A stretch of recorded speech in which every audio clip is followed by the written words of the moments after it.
இனிய காலை பொழுது நாள் வாழ்த்துக்கள். என்னுடைய பெயர் ஆனந்தி. உங்களை இந்த காலை பொழுதுல ஆனாபானசதி தியானத்துக்கு சந்திக்கிறதுல ரொம்ப ரொம்ப சந்தோஷப்படுறேன். மற்றும் ஒரு இனிய நாள், பொன்னான நாள். இதை நாம் இந்த மிகவும் எளிய தியானத்துடன் ஆரம்பிப்போம். இந்த தியானத்துக்கு போறதுக்கு முன்னாடி இதை பத்தி ஒரு சின்ன கருத்து. அதாவது ஒரு சிலர் நினைக்கிறாங்க தியானத்துல உட்காரும்போது அந்த full lotus position, half lotus position, பத்மாசனம் அதுல தான் உட்காரணும் அப்படின்னு ஒரு கருத்து இருக்கிறது. நம்ம தியானத்துல உட்கார்ந்துருக்கும் பொழுது நமக்கு அந்த கம்ஃபர்ட்னு சொல்றோம் இல்லையா, அது மிகவும் முக்கியம்.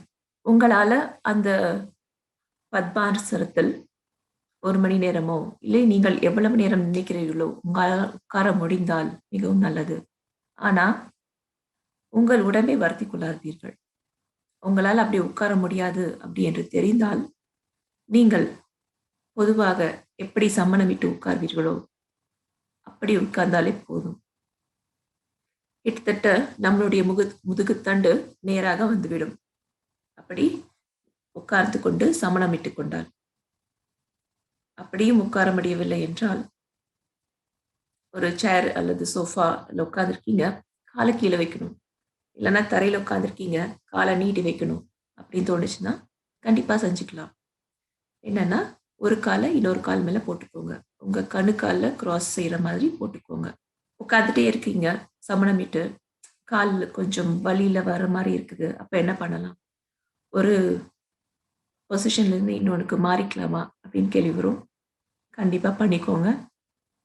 கொஞ்சம் ரிலாக்ஸ் பண்ணிக்கோங்க, தப்பில்லை. கண்களை மட்டும் திறக்காதீர்கள். சமணமிட்டு உட்கார்ந்திருக்கும் போது கால்களை நீட்டிக்கொண்டு கொஞ்ச நேரம் கால் மேல் ஒன்றின் மேல் ஒன்றாக போட்டுக்கொள்ளுங்கள். அப்புறம் மறுபடியும் உங்களுக்கு சரி என்று தோன்றும் போது மறுபடியும் சமணமிட்டுக் கொள்ளுங்கள். இதே போல தியானம் செய்யும் அந்த முழு நேரத்துக்கும் இருக்க வேண்டும். அப்புறம் இன்னொரு விஷயம், தியானம் செய்வதாக இருந்தால் நாம் அந்த காட்டிற்கோ இல்லை மலைக்கோ சென்று செய்ய வேண்டும் அப்படின்னு இயற்கையில உட்கார்ந்து தியானம் செய்யறது என்பது மிகவும் நல்ல விஷயம்.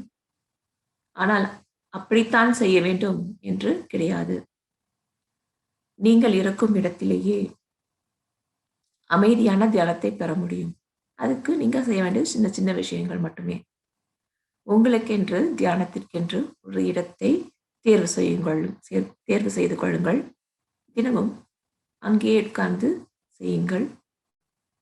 வேண்டுமென்றால் வீட்டின் மொட்டை மாடி இருந்தால் அங்கே செல்லலாம், பால்கனி இருந்தால் அங்கே உட்கார்ந்து கொள்ளலாம். நமக்கு வெளியிலிருந்து வரும் அந்த கவனச்சிதறல்கள் வரும். நாம் மெதுவாக மெதுவாக நமது ஆழ்ந்த தியான நிலைக்கு செல்லும் பொழுது அந்த கவனச்சிதறல்கள் கொஞ்சம் கொஞ்சமாக குறைந்து இறுதியில் எண்ணங்கள் இல்லாத அந்த தியான நிலைக்கு நம்மால் வெகு விரைவில் செல்ல முடியும். இயற்கையில் உட்கார்ந்து தியானம் செய்வது மிகவும் நல்லது. அந்த குருவிகள் பேசுவது, அந்த மெல்லிய காற்று வரும், அதனுடன் ஒரு ஓசையும் சேர்ந்து வரும், எல்லாவற்றையும் ரசித்துக் கொண்டே இருப்பீர்கள். ஒரு காலகட்டத்தில் பார்த்தால் அதுவும் கூட உங்கள் காதுகளில் விழாது. ஏனென்றால் நீங்கள் அவ்வளவு ஒரு ஆழ்ந்த தியான நிலைக்கு சென்றிருப்பீர்கள். நவீன விஞ்ஞானமும் சில 100 வருடங்களாகவே இதை பற்றின ஆராய்ச்சி செய்து கொண்டுதான் வருகிறது. அவர்கள் தியானத்தை பற்றி ஆராய்ச்சி செய்யும் பொழுது சில நவீன கருவிகளையும் உபயோகப்படுத்துகிறார்கள். அதன் மூலம் சில புள்ளி விவரங்களையும் நமக்கு தருகிறார்கள். இன்றைக்கு நான் கொஞ்சம் ஆங்கிலம் அதிகமாக கலந்து பேசுவேன், ஏற்றுக்கொள்ளுங்கள். ஹார்வர்ட் யூனிவர்சிட்டி அமெரிக்காவில் உள்ளது. சில 100 வருடங்களாக உள்ளது. அது ஆராய்ச்சி செய்வதில் புகழ் பெற்றது. தியானத்தை பற்றியும் அவர்கள் நிறைய ஆராய்ச்சி செய்திருக்கிறார்கள். அவர்களுடைய வெப்சைட்ல when science meets mindfulness அப்படிங்கிற ஒரு தலைப்புல அவர்கள் செய்த ஆராய்ச்சியை பற்றி கூறுகிறார்கள். அவர்கள் சொல்லும் விஷயம் என்னவென்றால், நாம் செய்யும் தியானம் நம்முடைய மூளையை எவ்வாறு மாற்றுகிறது, எவ்வாறு பாதிக்கிறது, எதிர்மறை எண்ணங்கள் கொண்ட மக்களை எப்படி தியானத்தின் மூலம் நேர்மறை எண்ணங்களாக கொண்டவர்களாக மாற்ற முடியும் என்பதை அது நமக்கு கூறுகிறது. அவர்கள் டாக் தெரப்பி, அதை பேச்சுது, நிறைய மருந்துகள், ஆன்டி டிப்ரெசன்ட் மெடிகேஷன் சொல்றாங்க, அதையெல்லாம் உபயோகப்படுத்தினாலும் கூட அந்த மருந்து எல்லோருக்கும் ஒன்று போல வேலை செய்வதில்லை. அது எதற்கு என்று தெரியாது. ஒரு நபருக்கும் இன்னொரு நபருக்கும் ஒரே வகையான பிரச்சனை இருந்தாலும் சரி, ஒரே வகையான மருந்து கொடுத்தாலும் சரி, சரியாக அவர்களால் அதிலிருந்து ஒரே மாதிரி வெளியே வர முடியவதில்லை. அது எதற்கு அப்படிங்கிற ஆராய்ச்சி அவங்க மேற்கொண்டாங்க. நிறைய மக்கள் புதிதாக மருந்து வந்தாலும் சரி, அதற்கு சரியான ஒரு ரெஸ்பான்ஸ் அவங்களுக்கு கிடைக்கிறது இல்லை. பெஞ்சமின் ஷேப்ரோ அவர் அங்கே ஒரு psychiatry, Harvard medical school HMS சொல்றாங்க, and he's a psychologist in Massachusetts General Hospital depression and clinical and research ப்ரோக்ராம்ல இருக்கிறாரு. அவர் என்ன சொல்றாருன்னா, ஆங்கிலத்தில் சொல்றேன், individual cognitive behavioral therapy is helpful for many people. Antidepressant medications help many people, but it's also the case that many people don't benefit. என்னதான் மருந்து கொடுத்தாலும் அது அவர்களுக்கு சரியான நன்மையை கொடுக்கிறது இல்லை. So they say there's a great necessity for alternative approaches.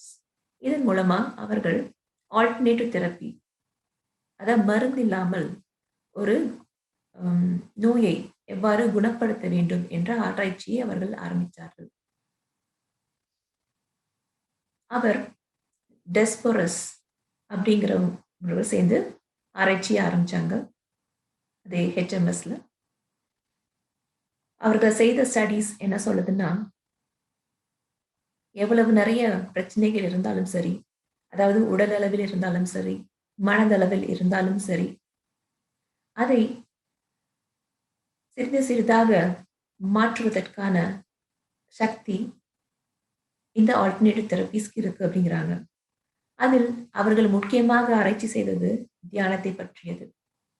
அவர் டெபோரஸ் என்கிறவர் இந்த ஆராய்ச்சிக்கு, அதாவது தியானம் பற்றின அந்த ஆராய்ச்சிக்கு எப்படி வந்தார் அப்படி சொல்றாருன்னா, அவருக்கு பர்சனலா அவருக்கு சில பிரச்சனைகள் இருந்திருக்கு. அதாவது காலேஜ்ல படிக்கும் பொழுதே அவரு நம்ம இந்த ஸ்ட்ரெஸ் அப்படின்னு சொல்றோம் இல்லையா, படிப்புனால வருது, அது அவருக்கு அதிகமா இருந்திருக்கு.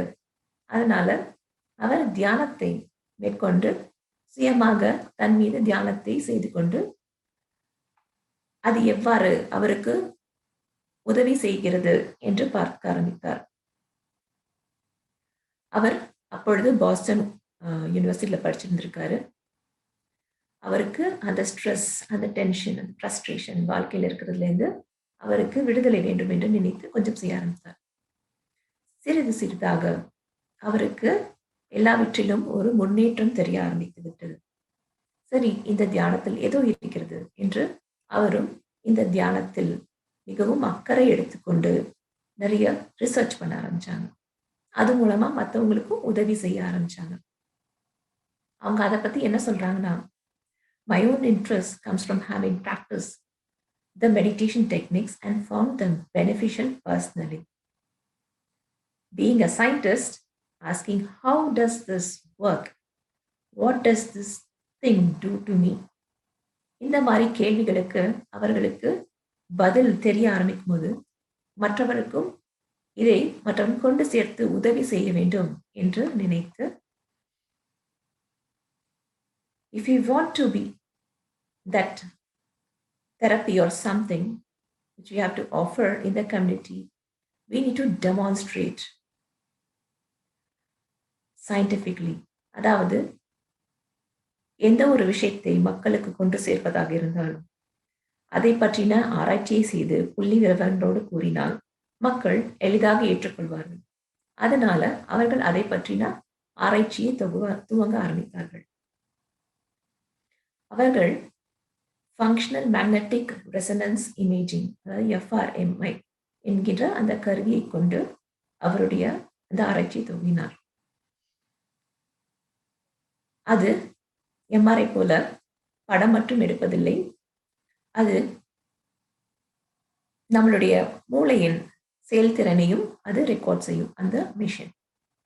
அது மூலமா 2012 அவர்கள் நம்முடைய மூளையில் ஏற்படும் வித்தியாசங்கள், ஏற்படும் மாற்றங்கள், அதை பற்றி படித்து அதை பற்றின நிறைய ஆராய்ச்சி தகவல்களை அவர்கள் வெளியிட்டிருக்கிறார்கள். அவர் என்ன செய்வார்னா, ஒருத்தரை பற்றி ஆராய்ச்சி செய்ய வேண்டுமானால் அவரை பற்றி அந்த ஆராய்ச்சி செய்வதற்கு முன்பு, அதாவது தியானம் அவர் கற்றுக்கொள்வதற்கு முன்பு அவருடைய மன அலை, அவருடைய எண்ண அலைகள் எப்படி இருக்குன்னு பார்க்குறாங்க. ஒரு 2 மாதம் தியானம் சொல்லிக் கொடுத்து செய்ய சொல்லதுக்கு அப்புறம் மறுபடியும் அவங்க ஆராய்ச்சி முடிவுகளை எடுத்து பார்க்குறாங்க. தினமும் அவர்களிடம் எந்த அளவுக்கு முன்னேற்றம் ஏற்படுகிறது அப்படிங்கிறதையும் அவங்க பார்க்குறாங்க.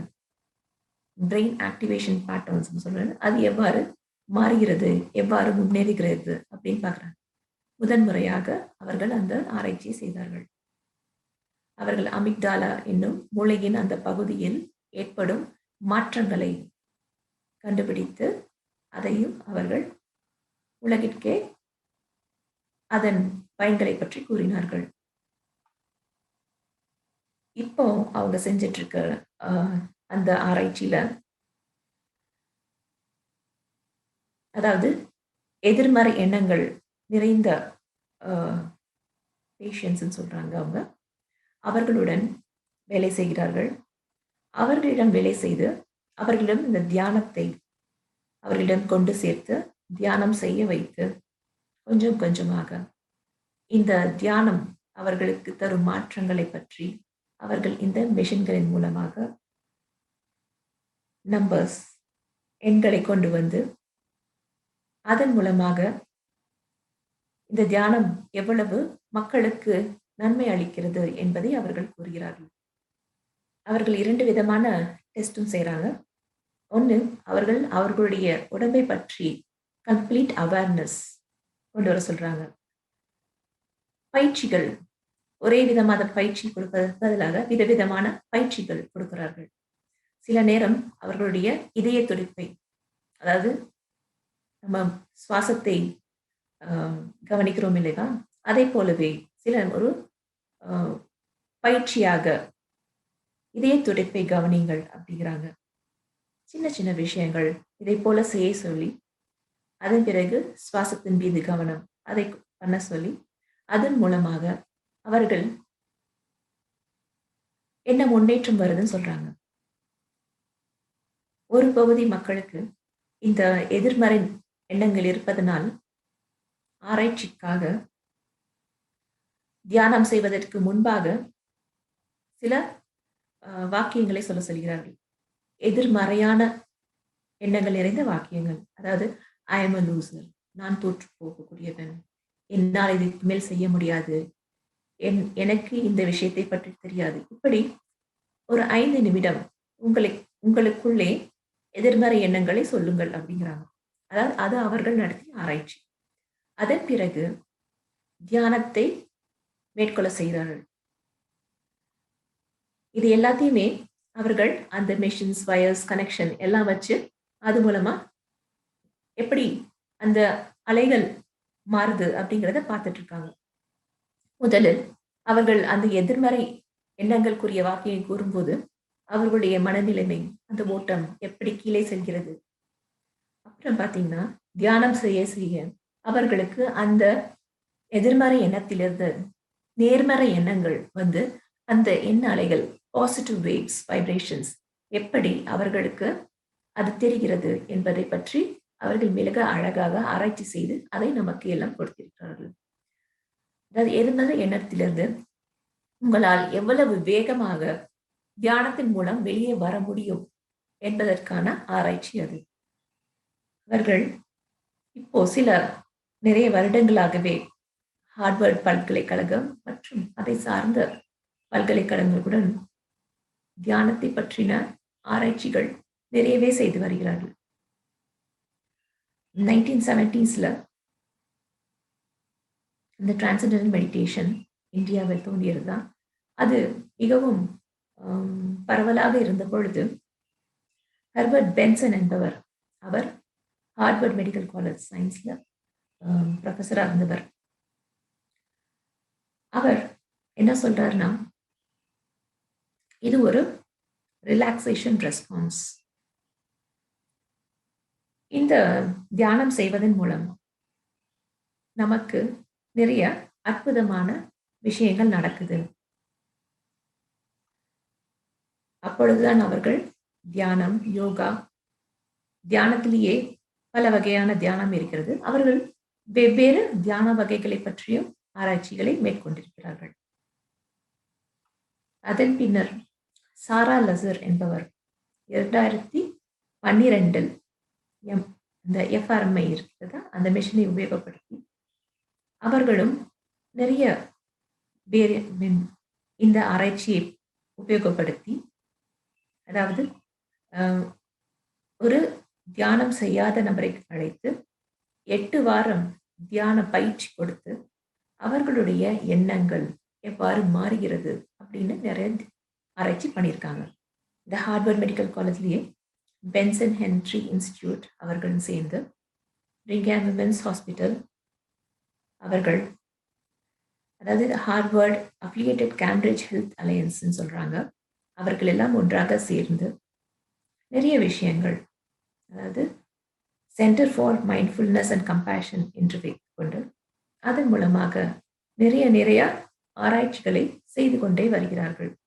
இந்த 8 வார ஆராய்ச்சி இருக்கிறது இல்லவா, அதன் மூலம் நிறைய பேர் தியானத்தின் மகிமையை தெரிந்து கொண்டு அந்த தியானம் தனியாக செய்வதால் எப்படி இருக்கும், சேர்ந்து செய்வதால் எப்படி இருக்கும், அதாவது ஒரு 2 மணி நேரம் தியானம் செய்கிறார் என்றால் ஒருவர் தனியாக தியானம் செய்யும்போது அவருக்கு இருக்கும் எண்ணாளிகள், சேர்ந்து ஒரு 20 பேர் 30 பேர் அப்படி சேர்ந்து உட்கார்ந்து செய்யும் பொழுது அந்த தியானத்தில் என்ன மகிமை கிடைக்கிறது என்பதை பற்றி அவர்கள் மிக அழகாக சொல்லுகிறார்கள். உங்களுக்கு இதை பற்றி ஒரு சின்ன வீடியோ காமிக்கணும் அப்படின்னு நினைக்கிறேன். அதை இப்போ உங்களுக்கு நான் ஷேர் பண்றேன்.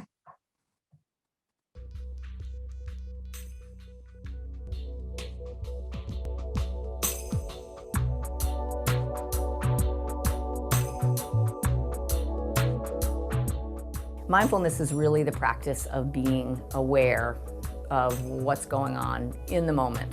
Some people add, without judging it, so just really observing. And then the practice of meditation is a more, kind of structured, disciplined practice, often with some kind of an anchor where you're resting attention, the breath, a word, something like that.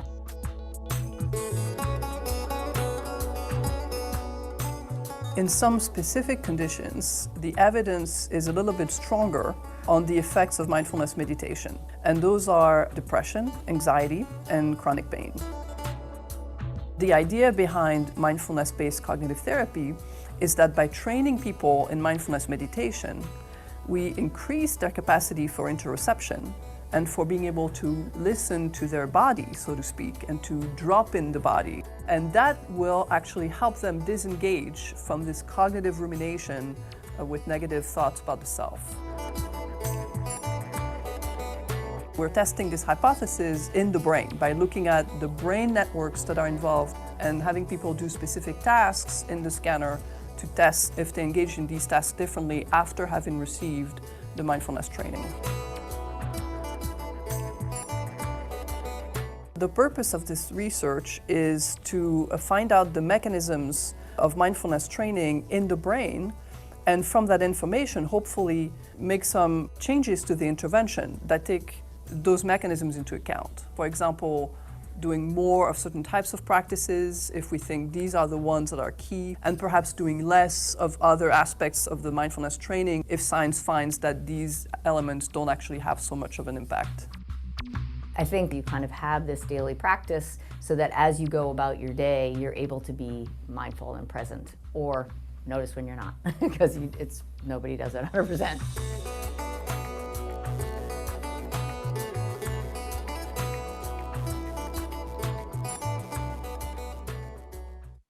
நான் உங்களுக்கெல்லாம் சொல்லணும்னு நினைக்கிறது, national centre of complementary and integrative health அப்படிங்கிற ஒரு நிறுவனம் செய்யும் ஆராய்ச்சிகளை பற்றி.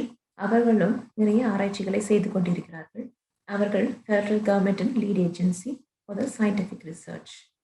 இந்த வெவ்வேறு வகையான மருத்துவத்தில் அவர்கள் செய்யும் ஆராய்ச்சிகள் மிக அதிகம். இந்த கன்வென்ஷனல் மெடிசன் சொல்றோம் இல்லையா, மாத்திரைகள், அவற்றிலிருந்து எவ்வாறு மக்கள் வேறு வழிகளில் எவ்வாறு பெற முடியும் அப்படிங்கிறத பற்றி ஆராய்ச்சி நிறைய செய்கிறாங்க.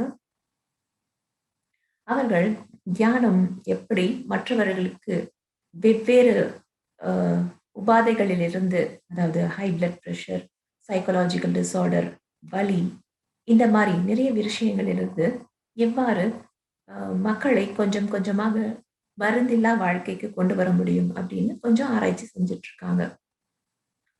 முக்கியமாக தியானம் நம்மளுடைய எண்ணங்கள் அவற்றை எவ்வாறு மாற்றுகிறது அப்படிங்கிறத பத்தி அவங்க நிறையவே ஆராய்ச்சி செய்கிறாங்க. 2017 நேஷனல் ஹெல்த் இன்டர்வென்ஷன் சர்வே, அதாவது NHIS, அவர்கள் என்ன கண்டுபிடிச்சாங்கன்னா, இப்போ சொல்ல போறது நான் அமெரிக்காவை பற்றி. அங்கே இருக்கும் பெரியவர்கள் 12 மாதத்தில் தியானத்தில் அதிகமாக செய்தவர்கள் 2012 2017, அதாவது 4.1% இருந்த விழுக்காடு 14.2 விழுக்காடாக மாறியது. அதாவது தியானம் செய்பவர்களின் எண்ணிக்கை அந்த அளவுக்கு உயர்ந்தது அப்படின்ட்டு அவங்க ஒரு ஆட்சி செஞ்சுருக்காங்க. அதே போல அமெரிக்காவில் வாழும் குழந்தைகளும், அதாவது 4 to 17 வயசு உட்பட்ட குழந்தைகள், அவர்களும் 0.6% விழுக்காடிலிருந்து, அதாவது 2012 0.6 விழுக்காடாக இருந்தது 5.4 விழுக்காடாக 2017 மாறியது அப்படின்னு சொல்றாங்க. அவர்கள் செய்யும் தியான முறையில் வெவ்வேறு வகை இருந்தாலும் அதில் 4 முக்கியமான விஷயங்கள் இருக்கிறது. ஒன்று என்னவென்றால், அமைதியான ஒரு இடத்தில் உட்கார வேண்டும். முடிந்த அளவு மிக குறைந்த மனச்சிதறல்கள் இருக்குமாறு பார்த்து கொள்ள வேண்டும் அப்படின்னு பார்க்குறாங்க. அடுத்து அவர்கள் சொல்லும் முக்கியமான விஷயம் கம்ஃபர்டபுள் போஸ்டர், அதாவது உங்களுக்கு மிகவும் எந்த நிலைமை, உட்காருவதோ இல்லை படுப்பதோ இல்லை நடப்பதோ, அவர்கள் வெவ்வேறு விதமான மெடிடேஷன் டெக்னிக்ஸ் உபயோகப்படுத்துகிற எல்லாவற்றிலும் எது உங்களுக்கு மிகவும் சௌகரியமாக இருக்கிறதோ அந்த தியான முறையில் உட்கார்ந்து நடந்தோ நின்றோ செய்யுங்கள் அப்படின்னு சொல்றாங்க. அடுத்து உங்களுடைய கவனத்தை ஏதாவது ஒன்றின் மீது வையுங்கள் அப்படின்னு சொல்றாங்க. முக்கியமா உங்களுடைய சென்சேஷன்ஸ் ஆஃப் த பிரெத், அதன் மீது முக்கியமாக நீங்கள் கவனம் வைத்தால் மிகவும் நல்லது அப்படின்னு சொல்றாங்க. அப்புறம் எதுவா இருந்தாலும் ஒரு திறந்த மனப்பான்மையோடு, இல்ல எனக்கு இது சரியா வராது, நமக்கு இது ஒற்று வராது, ஏற்றுக்கொள்ள முடியாது, இது ஏதோ புதுமையாக இருக்கிறது, இதை நான் இது வரைக்கும் செய்து பார்த்ததே கிடையாது, அதனால் இது எனக்கு சரியாக வராது அப்படிங்கிற ஒரு எண்ணம் இல்லாமல், the open mindedness, எதையும் முயற்சி செய்து பார்க்க வேண்டும் அப்படிங்கிற ஒரு எண்ணத்தோட இருங்க அப்படின்னு சொல்றாங்க. இந்த 4 விஷயமே தியானம் செய்வதற்கான அடிப்படை விஷயங்கள் அப்படின்னு சொல்லி அவங்க ஆராய்ச்சியில சொல்றாங்க. இதைத்தானே நாமளும் செஞ்சுட்டு இருக்கோம் தினமும், இல்லையா? எவ்வளவு அற்புதமான விஷயம் அது. அவர்கள் இளம் வயதுக்காரர்கள், அதாவது டீன்ஸ் அப்படி சொல்றாங்களே, அவங்க கிட்ட இருக்கும் அந்த வலி, வேதனை, அப்புறம் உடல் உபாதைகள், அதை பற்றி ஆராய்ச்சி செய்யறாங்க. போஸ்ட் ட்ராமாட்டிக் ஸ்ட்ரெஸ் அப்படின்னு சொல்றாங்க, அந்த டிசார்டர்ஸ், தலைவலி, பிளட் ப்ரெஷர், இதையெல்லாம் எப்படி குறைப்பது அப்படிங்கிறத பற்றியும் அவர்கள் நிறைய ஆராய்ச்சி செஞ்சுருக்காங்க. அதை பற்றியும் நான் இப்போ உங்களுக்கு ஒரு சின்ன ஒரு வீடியோ காமிக்கணும்னு நினைக்கிறேன். I'm Amishi Jha, and I'm an associate professor in the Department of Psychology at the University of Miami. What is mindfulness? So mindfulness is kind of a big term, and one helpful metaphor to think about it is that it's sort of like an MP3 player. Our mind is really good at mental time travel. We can put the button on fast forward and think about the future and all the things we want to do coming up. We can also put the button on reverse or rewind and think back on past experiences, sometimes even ruminate on those experiences. But those two functions, fast forward and rewind, are really not what we're talking about when we're talking about mindfulness. By mindfulness, we're talking about keeping that button right on play so that we are completely aware and in the present moment, and our attention is fully dedicated to the present moment of our experience. Describe your research on mindfulness training and building resilience. One big area of research in my laboratory is to understand if we can use mindfulness training to help people build their own resilience. And when I use the term resilience, I'm talking about this capacity to bounce back from a period of intensive stressors so that you're back to full functioning, or to even get through the period of high stress while maintaining normal functioning. This is a hard thing to do. So what we've been doing is trying to see if we can have work with populations that are going to be undergoing a period of extreme stress for a long period of time. So this can be military service members or military spouses for whom the deployment cycle really captures that quite well. We're also working with populations like undergraduates who have exam stress at the end of each semester, or workplace contexts like CPA firms where they've got the entire intensive period of tax season to deal with. So there's many different circumstances, both from the military and civilian context, in which high stress can be a problem. And what we do is we look to see how offering mindfulness training to these groups might protect against the degradation of this important feature of our ability to pay attention and executive control, which is this capacity to make sure that our current behavior is in line with our goals. Because we already know that those capacities, attention and executive control, are really vulnerable to high stress, we hope that what we'll see when we offer people mindfulness training is that those capacities can be protected or preserved from degradation. And so far, the news has been quite good. In active duty military cohorts, in military spouses, in workplace contexts, and with students, we've found that offering mindfulness training and ensuring that people are actually practicing mindfulness exercises seems to be a productive way to help build their own resilience to the long period of stress that they must endure. தியானம் பற்றி ஆராய்ச்சிக்கான மற்றும் ஒரு காணல். அடுத்ததா நான் சொல்ல நினைக்கிறது 2016 சில ஆராய்ச்சியாளர்கள் மேற்கொண்ட ஆராய்ச்சி இது. அதாவது 88 ஜோடிகளை தேர்ந்தெடுத்து அவர்களுடைய கார்டிசால் லெவல், அதாவது ஸ்ட்ரெஸ் ஹார்மோன் எப்படி இருக்கிறது அப்படின்னு ஆராய்ச்சி பண்றாங்க. அது என்னன்னா, தம்பதிகள் பொதுவாக எப்பொழுதா சண்டை நடக்கும் அல்லவா, ஸோ அந்த ஸ்ட்ரெஸ் ஹார்மோன் அப்போ இருக்கும்போது அந்த கார்டிசால் லெவல், அந்த ஹார்மோனின் லெவல் எவ்வளவு இருக்கிறது, எவ்வளவு உயர்கிறது, எப்படி கீழே வருகிறது, விதத்திலே இருக்கிறதா என்ன என்று ஒரு ஆராய்ச்சி செய்து பார்க்கிறார்கள். பிரச்சனை செய்வதற்கு முன்பு, அதாவது ஒரு பிரச்சனை வருவதற்கு முன்பு அவர்களே ஒரு பிரச்சனை, நீங்கள் இதை பற்றி விவாதிக்க வேண்டும் என்று சொல்லி அதை பற்றி செய்கிறார்கள். உண்மையான ஒரு சம்பவம் போல இருக்க வேண்டும் என்று. ஸோ அந்த மாதிரி ஒரு பிரச்சனை வருவதற்கு முன்பாக அவர்களுக்கு அந்த வயரெல்லாம் மாற்றி அவர்களுடைய ஹார்மோன் லெவல் எப்படி இருக்கிறது என்று டெஸ்ட் பண்றாங்க. அதுக்கப்புறமா அந்த தியானம் செய்பவர்களுக்கும் தியானம் செய்யாதவர்களுக்கும் அந்த ஸ்ட்ரெஸ் ஹார்மோன் எவ்வளவு குறைகிறதா இல்லையா அப்படின்னு பார்த்துருக்காங்க. தியானம் செய்யும் இந்த தம்பதிகள் இருக்கிறார்கள் அல்லவா, அவர்களுக்கு வெகு விரைவாகவே அந்த ஹார்மோன் லெவல் நார்மலுக்கு வந்துவிட்டதாக சொல்கிறார்கள். அப்படி என்றால் அவர்கள் அந்த சண்டை போடுவதிலும் அவர்கள் மெயின்டைன் தட் கூல் அப்படின்னு சொல்றாங்க இல்லையா, உங்களுடைய அந்த மிகவும் அதிகமான அந்த கோபத்திற்கு செல்லாமல் கோபத்திலும் அந்த நிதானத்தை அவர்கள் கடைபிடிப்பதாக கூறுகிறார்கள். இன்னொருத்தங்க பிரிட்டிஷ் கொலம்பியா யூனிவர்சிட்டியில இருக்கிறவங்க, அவங்க என்ன சொல்றாங்க, மெடிடேஷன்னால நம்மளுடைய எண்ண அலைகளை, அதாவது ஸ்ட்ரக்சர் ஆஃப் த பிரெயினையே மாற்ற முடியுமா அப்படின்னு அவங்க ஒரு ஆராய்ச்சி நடத்தியிருக்காங்க. அவங்க meta analysis of morphic neuro imaging, systematic review இதெல்லாம் செஞ்சு தியானம் செய்பவர்கள் மூலம் அவர்கள் ஒரு கன்க்ளூஷனுக்கு வந்திருக்காங்க. என்னன்னா, தியானம் செய்பவர்களுக்கு ஸ்ட்ரக்சரலி, அதாவது நமது மூளையின் ஸ்ட்ரக்சரே மாறுவதாக சொல்கிறார்கள். கொஞ்சம் திக்காக மாறுவதாக சொல்கிறார்கள்.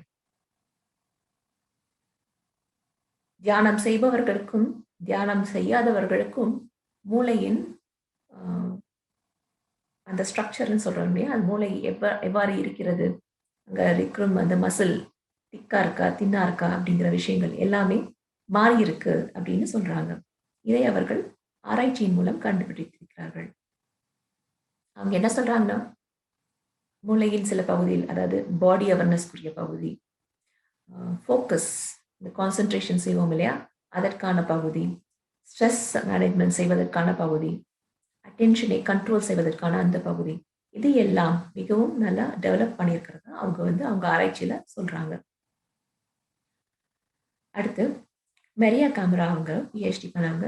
அவங்க ஒரு ஸ்பானிஷ் சைக்காலஜிஸ்ட், அவங்க ஒரு மைண்ட்ஃபுல்னஸ் எக்ஸ்பர்ட்டும் கூட. அவர்களுடைய ஆராய்ச்சி பற்றி என்ன சொல்கிறார்கள் என்றால், மெடிடேஷன் நம்மளுடைய மனதை தயார் செய்து கொண்டிருக்கிறது. என்னவென்றால், பிரச்சனைகளை எப்பொழுதும் அது பிரச்சனை கூடவே இருக்கும் அந்த தன்மையை நம்ம விட்டு வெளியே வர செய்யுது அப்படின்னு சொல்றாங்க. அதாவது ஒரு விஷயம் நமக்கு பிடிக்காததாக இருக்கும் பொழுது அதை அக்செப்ட் செஞ்சுட்டு அதை லெட் கோ பண்ணுங்க அப்படிங்கிறாங்க. அந்த மாதிரி ஒரு விஷயத்தை தியானம் நமக்கு செய்ய கற்றுக் கொடுப்பதாக, நமது மூளையின் செயல்திறனை மாற்றுவதாக அவருடைய ஆராய்ச்சியில கண்டுபிடிச்சிட்டு சொல்லியிருக்காரு. அதே போல நமக்கு அந்த கவனச்சிதறல்கள் வருவது, வந்து செல்வது, அதே போல எதுவாக இருந்தாலும் சரி, அவர்களுக்கு அந்த மன நிறைவு, மன அமைதியை தருவதாகவும் அவர் சொல்றாரு. அடுத்து ஷ்வார்ட்ஸ், ஷெப்ரோ, பானி அவர்கள் 1998ல பண்ணின தியானத்தை பற்றின ஆராய்ச்சி சொல்லணும்னு நினைக்கிறேன். அவர்கள் 78 மெடிக்கல் மற்றும் ப்ரீ மெடிக்கல் ஸ்டூடெண்ட்ஸ், அதாவது கல்வியில் பயில்வார்களா, அவர்கள் மீது ஆராய்ச்சியை செய்திருக்கிறார்கள். அவர்கள் செய்த ஆராய்ச்சியின் மூலமாக, அதாவது எம்பதி, மற்றவர்கள் மீது ஒரு நல்ல எண்ணம், பரிவு, அதன் பிறகு மன அழுத்தம், ஆங்ஸைட்டி இதெல்லாம் குறைந்திருப்பதாக அவர்கள் அந்த மாணவர்கள் மீது நடத்தின ஆராய்ச்சியின் மூலம் கண்டுபிடித்திருக்கிறார்கள். அடுத்து 2003ல டேவிட்சன், ரோசன்கார்ட்ஸ், முல்லர் அவர்கள் நடத்திய ஆராய்ச்சியை பற்றி சொல்லணும்னு நினைக்கிறேன். அவர்கள் இடது பக்க மூளை எவ்வாறு வேலை செய்கிறது இந்த தியானம் செய்வதன் மூலமா அப்படிங்கிற ஆராய்ச்சியை அவங்க மேற்கொண்டாங்க. அதாவது தியானம் செய்வதற்கு முன்பு, தியானம் செய்வதற்கு பின்பு அப்படின்னு அந்த EEG மெஷின் மூலமா அவர்கள் மூளை செயல்திறனை பற்றி ஆராய்ச்சி கொண்டிருக்காங்க. அவர்கள் ஆராய்ச்சி செய்ததில் முக்கால்வாசி பேர், மெஜாரிட்டி, அவர்கள் என்ன மிகவும் அந்த மூளையின் செயல்திறன் அதிகரிப்பாக, அது இடது பக்க மூளை வேலை அதிகமாக செய்தால் நம்முடைய செயல்திறன் அதிகமாகும். கான்சென்ட்ரேஷன், ஃபோக்கஸ் அதெல்லாம் மக்களுக்கு எவ்வாறு அதிகமாக மாறி இருக்கிறது அப்படின்னு அவங்க பார்க்கறாங்க. அது நல்லா முடிவை தந்திருக்கும் அப்படின்னு சொல்றாங்க. அடுத்து 2001 நடந்தது நியூயார்க்ல. அதில் செரிப்ரல் பிளட் ஃப்ளோ மூளையில் செல்லும் அந்த இரத்த ஓட்டம் எவ்வாறு இருக்கிறது, தியானம் செய்வதால் எப்படி இருக்கிறது அப்படின்னு கண்டுபிடிச்சிருக்காங்க. 15 வருடத்திற்கும் மேலாக தியானம் செய்பவர்கள், அதற்கு குறைவாக செய்பவர்கள், 1 மணி நேரம் தியானம் செய்பவர்கள், இவர்களுக்கெல்லாம் எவ்வாறு மாறுகிறது அப்படின்னு கண்டுபிடிக்கிறாங்க.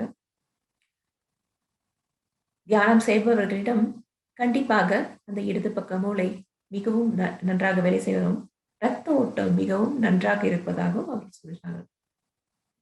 அப்புறம் இப்ப கடந்த 2-3 வருடங்களாக, அதாவது கடந்த 5 வருடத்திற்குள் நடந்த ஆராய்ச்சிகளை பற்றி உங்ககிட்ட சொல்லணும்னு நான் நினைக்கிறேன்.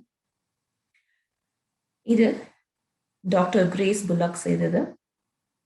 அவர்கள் வீரர்கள், ராணுவ வீரர்கள் மீது நடத்தின ஆராய்ச்சி அது.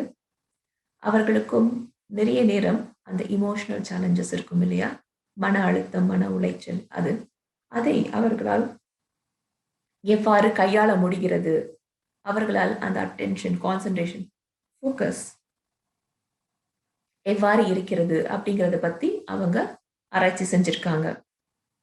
அது மூலமா தியானம் செய்வதன் மூலம் அந்த வீரர்களுக்கு ஸ்ட்ரெஸ் குறைந்திருப்பதாகவும், ரெசிலியன்ஸ், அதாவது அந்த நீண்ட நேரம் ஒரு விஷயத்தை நன்றாக செய்வது என்கிற அந்த விஷயம் அதிகரித்திருப்பதாகவும் அவர்கள் கூறுகிறார்கள். மைக் ரோசன் என்பவர் தியானத்தை பற்றி என்ன சொல்கிறார் என்றால், I recommend all people, that includes all my patients, I have to learn meditation techniques and practice it regularly அப்படிங்கிறாரு. அவர் கிளீவ்லேண்ட் கிளினிக்கல் சீஃப் வெல்னஸ் ஆஃபீஸரா இருக்கிறாரு. ஏன்னா தியானத்தின் மூலம் எந்த எதிர்மறையான விளைவுகளும் கிடையாது. அதனால நீங்க தைரியமா செய்யுங்க. அதுவும் அது உங்களுக்கு இலவசமா கிடைக்குது. அதனால கண்டிப்பா அதை செய்யுங்க அப்படின்னு அவர் எல்லாருக்கும் ரெக்கமெண்ட் பண்றாரு. அடுத்து, it's only recently that we are starting to see the studies that are good, randomized and controlled trials and that are large in size அப்படின்னு மாதவ் கோயல்ங்கிறவர் சொல்றாரு. இவர் அசிஸ்டன்ட் ப்ரொஃபஸரா இருக்காரு ஜான்ஸ் ஹாப்கின்ஸ் யூனிவர்சிட்டியில. இவரும் நம்மளுடைய ஓவரால் வெல்பீயிங்க்கு தியானம் எப்படி உபயோகமா இருக்கும் அப்படிங்கிறத பத்தி நிறைய ஆராய்ச்சி செஞ்சிருக்காரு. Psychologically meditation helps us to get out of our own way. இப்படி சொல்றவர் ஜட்சன் ப்ரூவர்ங்கிறவர். அவர் PhD செஞ்சிருக்காரு. அவர் அசோசியேட் ப்ரொஃபஸரா இருக்காரு மெடிசன் அண்ட் சைக்கியாட்ரியில அண்ட் டைரக்டராகவும் இருக்கிறார் ரிசர்ச்ல இந்த centre of mindfulness at the university of Massachusetts. நிறைய விஷயங்கள் தெரியுது இல்லையா? அடுத்ததான் நான் சொல்ல நினைக்கிறது, ஜான்ஸ் ஹாப்கின்ஸ் யூனிவர்சிட்டியில 47 ட்ரையல் பண்ணியிருக்காங்க. அந்த 47 ட்ரையல்ல 3500க்கும் மேற்பட்ட மக்களை உபயோகம் செஞ்சிருக்காங்க. தியானத்தினால் ஏற்படும் நன்மைகளை பற்றி தெரிந்து கொள்வதற்காக. அவர்கள் கண்டுபிடித்தது என்றால், தியானம் எப்படி நம்மளுடைய ஆங்ஸைட்டி, ஸ்ட்ரெஸ் அதிலிருந்து வெளியே வர்றது ஹெல்ப் பண்ணும் அப்படிங்கிறத பற்றி அவங்க ஒரு இதில் பப்ளிஷ் பண்ணியிருக்காங்க, இந்த ஜாமாஸ் இன்டர்நேஷனல் மெடிசன் அப்படிங்கிற ஒரு இதில். அடுத்து ஒரு பப்ளிஷ் பண்ணியிருக்கிறது இந்த Journal brain behaviour and immunity அப்படிங்கிற இதில் ஆராய்ச்சியாளர்கள் அவர்களுடைய சப்ஜெக்ட்ஸ் அப்படின்னு சொல்றாங்க, அவங்களுக்கு பார்ட்டிசிபென்ட்ஸுக்கு இந்த தியானம் பற்றின ட்ரைனிங் கொடுத்துருக்காங்க. எதுக்காக என்றால், ஜென்ரலா பொதுவாக நம்ம எப்போதும் இருக்கிறது இல்லையா, ஜென்ரல் ஹெல்த் எப்படி ஒருத்தருக்கு இம்ப்ரூவ் ஆகும் அப்படின்ட்டு தெரிஞ்சுக்கிறதுக்காக 8 வாரம் ஆராய்ச்சி பண்ணியிருக்காங்க. ஆராய்ச்சி பண்ணினதுக்கு அப்புறம் அவர்கள் ஒரு சின்ன விஷயம் செஞ்சிருக்காங்க. அதாவது கையில ஒரு கிரீம் மாதிரி தடவி இருக்காங்க. அது என்னன்னா எரிச்சல் ஊட்டக்கூடிய கிரீம். அது அந்த கிரீமை தடவுனா எரிச்சல் வருது.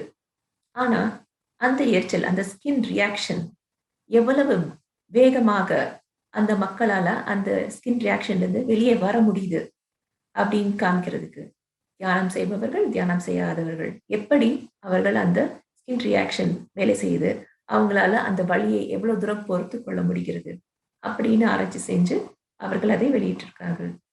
கண்டிப்பா தியானம் செய்தவர்களால் மிகவும் ஒரு நல்ல ரெஸ்பான்ஸ் கிடைச்சிருக்கு அந்த ஆராய்ச்சி செய்ததுல. அடுத்து the journal of behavioural medicine அப்படிங்கிறதுல டாக்டர் ப்ரூவர் அவர் தன்னுடைய ஆராய்ச்சி குழுவினரோடு சேர்ந்த விஷயம் என்னன்னா, அவங்க ஒரு ஆப் கிரியேட் பண்ணியிருக்காங்க தியானம் செய்வதற்கு. அப்புறம் அந்த மைண்ட்ஃபுல்லா ஒரு வேலையை செய்யும் பொழுது எப்படி அதில் ஃபுல் நம்மளுடைய கான்சன்ட்ரேஷன், அட்டென்ஷன், ஃபோக்கஸ் எப்படி செலவு செய்வது அப்படிங்கிறத பத்தி செஞ்சிருக்காங்க. 28 நாள் பண்ணியிருக்காங்க. அதாவது உடல் பருமனான மக்கள் மீது அந்த தியான பயிற்சியை செஞ்சிருக்காங்க. தியானத்தின் மூலம் உங்கள் எடை குறைய முடியுமா அப்படின்னு பார்த்துருக்காங்க. கண்டிப்பா அவங்களுக்கு அந்த நிறைய சாப்பிட்டு கொண்டே இருக்க வேண்டும் அப்படிங்கிற ஒரு ஆசை இருக்கும் இல்லையா? அந்த ஆசை மிகவும் குறைந்திருப்பதாகவும், கொஞ்சம் அவர்களுக்கு எடை குறைந்துள்ளதாகவும் அவர்கள் சொல்றாங்க. நல்ல விஷயம் இல்லையா? அடுத்து டிரான்ஸ்லேஷனல் சைக்கியாட்ரி அப்படிங்கிற ஒரு இதழ்ல 2016 வந்து சொல்றாங்க. அதுல 102 பெண்கள் அவர்கள் 6 நாட்கள் ஒரு ரிட்ரீட், ஒரு இடத்தில், ஒரு நல்ல சுகமான இடத்தில் தங்க வேண்டும் என்று சொல்லியிருக்காங்க. என்ன பண்ணணும்? அங்க போய் அவங்க ஜஸ்ட் ரிலாக்ஸ் பண்ணணும், பண்ணிட்டு தியானம் செய்யணும். இந்த 2 மட்டும் தான் அவங்க செய்யணும் அப்படின்னு சொல்லியிருக்காங்க. அவங்க கிட்ட இருந்து ரத்தம் எடுத்து பல்வேறு விதமான டெஸ்ட் செஞ்சிருக்காங்க. அவங்க செஞ்ச அந்த ஆராய்ச்சி மூலமா என்ன தெரிஞ்சிருக்குன்னா, அந்த வயதாகும் இல்லையா, அந்த வயதாகும் அந்த ஏஜிங் அப்படின்னு சொல்ற அந்த விஷயம் மிகவும் குறைந்திருப்பதாகவும், மிகவும் இளமையோடும் அவர்கள் இருப்பதாகவும் அந்த ஆராய்ச்சியில அவங்களுக்கு தெரிய வருது.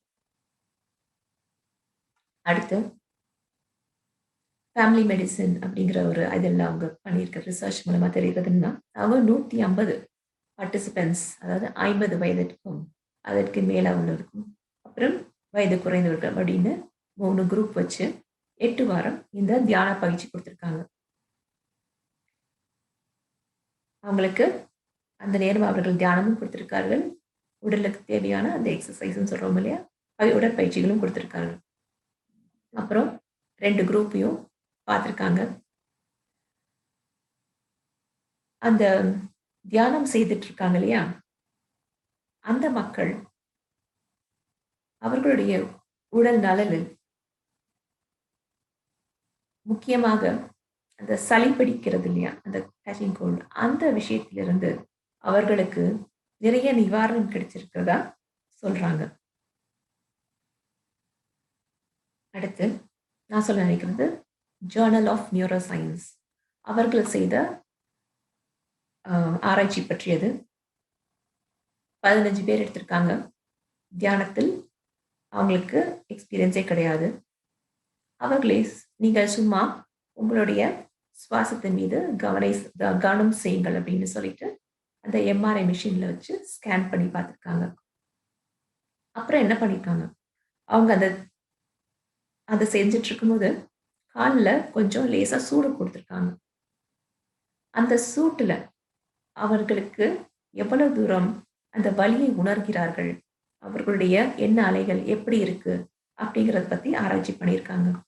57% அந்த அந்த சூட்டினால் வரும் வலி இருக்கிறது அல்வா, அது 57% குறைந்திருப்பதாக அந்த தியானத்தில் இருக்கும் பொழுது, தியானம் செய்பவர்களுக்கு அது குறைந்திருப்பதாக அந்த ஆராய்ச்சியின் முடிவில் அவங்க சொல்றாங்க. அடுத்து கடைசியா ஒரே ஒரு வீடியோ காமிக்கிறேன். Brief chat is with Dr. Fred Travis, who is recognized around the world as one of the leading researchers on the brain and meditation. Dr. Travis heads the Center for Brain, Consciousness, and Cognition. He's had about 40 studies published in peer-reviewed journals on the effects of meditation on the brain. And I'd just like to ask Fred to show us some charts and comment on what we've been talking about. Thank you, Bobby. So first chart, please. We're going to be talking about the brain And the reason we're going to talk about the brain is because the brain is the interface between inner and outer. And depending on the quality of your brain function, depending on how you see and hear what I'm saying. Depending on your brain function will determine your response. Second thing we're going to talk about the brain is always changing. Your brain is a river, not a rock. As a river cuts into a hill, as it flows down the hill, so what's happening is the streams of electrical activity over your brain are leaving a mark on your brain. And if the experience is holistic, what it leaves is a greater integrated style of functioning. If it's traumatic, what it does is it leaves a dysfunctional mark on the brain. Next slide. This is what the brain looks like from a traumatic experience. What we have here is the traumatic experience turns on the amygdala. In the men, it turns on the amygdala to the right, which is context. In the women, it turns on the amygdala to the left, which are the details of experience. The amygdala is your fear center. So what this is doing is creating a veil of fear through which you're experiencing the world. So you're hypervigilant. You're vulnerable. You think people don't understand you. Because this is what your brain is telling you. In addition, the amygdala is turning on the fight or flight response. The fight or flight response turns off the front part of the brain. Front part of the brain is the boss of the brain. It's what lets you put things together. Now, next slide. Traumatic experiences have turned on the amygdala. To turn it off, we need an experience that's the opposite of trauma. We need an experience which is holistic and not fragmented. An experience which is silent and not chaotic. And meditation experiences bring these kinds of experiences to you. But meditations are different. So we need to choose our meditation thoughtfully. Next slide. There's a lot of information on this slide, so let me take you through it. First, this arrow here on the left is indicating level of cognitive control from lowest to highest. The highest level of cognitive control are meditations that are in focused attention. These are your concentration meditations. You keep the mind on one thing, you don't let the mind move. When you're doing that, this is what your brain looks like. It's called gamma EEG. It's very fast. It's 20 to 50 cycles per second. Meditations in this category, for instance, are Tibetan Buddhists, loving kindness and compassion. Middle level of control, the category is open monitoring. In these meditations, it's medium level of control because you're letting things go through your mind, but you're not controlling. When you're doing this, you see a slower frequency. It's called theta. It looks like this. It goes up and down 5 to 8 times per second. In this category are meditations like mindfulness, zazen. Now, meditations in these first two categories keep the mind in the process of thinking, of doing. They keep the mind in that same veil of fear that PTSD is turned on.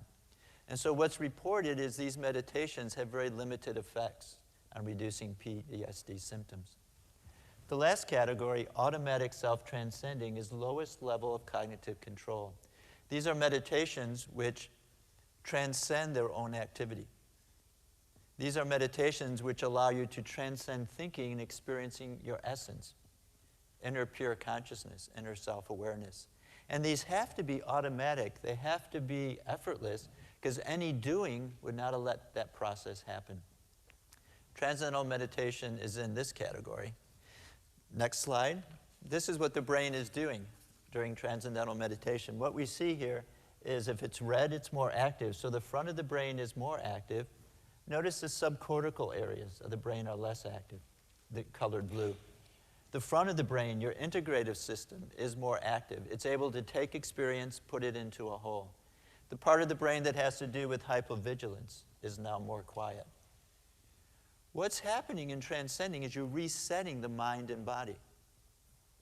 What's happening when you're transcending is those fear signals from the brain are being turned off. What's happening is now the integrative center is able to see the bigger picture. The hypervigilance is settling down. TM takes you beyond thinking to silence. Transcending thinking allows you to transcend PTSD. Final slide. Bottom line. Every experience changes the brain. Trauma turns on the fear center, it turns off the thinking centers of the brain. Transcending leads to a new state, restful alertness. This restores balanced functioning of mind and body. It relieves PTSD. It supports happiness and success in life. Thank you very much.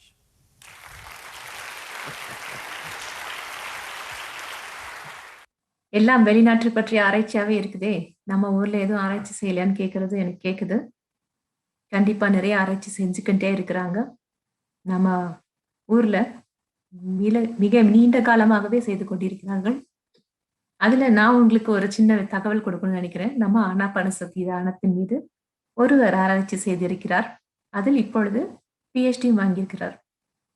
அவருடைய தலைப்பு என்னவென்றால், ஆனாபானசதி தியானம் நம்முடைய stress, நம்மளுடைய verbal aggression, நம்மளுடைய anxiety, அதிலிருந்து நம்மை எவ்வாறு காக்கிறது, எப்படி நம்மை மேலே கொண்டு வருகிறது. அந்த ஆராய்ச்சியை செய்தவர் டாக்டர் சிவராமப்பா அவர்கள் நம்மளுடைய பிரமிட் வேலியில் ஒரு ட்ரஸ்டியாக இருப்பவர். பிரமிட் ஸ்பிரிச்சுவல் சயின்ஸ் அகாடமி என்னும் அந்த எஜுகேஷனல் விங் PSSM உடையது, அதற்கு தலைவராகவும் இருக்கிறார். அவர் செய்த மிக அற்புதமான விஷயம், அவர் இந்த ஆராய்ச்சியை மிகவும் சக்சஸ்ஃபுல்லா செஞ்சு அதுல PhD வாங்கியிருக்காரு. ஸோ நண்பர்களே, தியானம் தரும் நன்மைகள் மிக மிக அதிகம். அதை நாம் தினமும் செய்து மிக்க பயனடைந்து எப்பொழுதும் சிரித்த முகத்துடன் சந்தோஷத்துடன் இருப்போம். உங்களுடன் கலந்து பேசுவதே எனக்கு ரொம்ப சந்தோஷமா இருக்கு.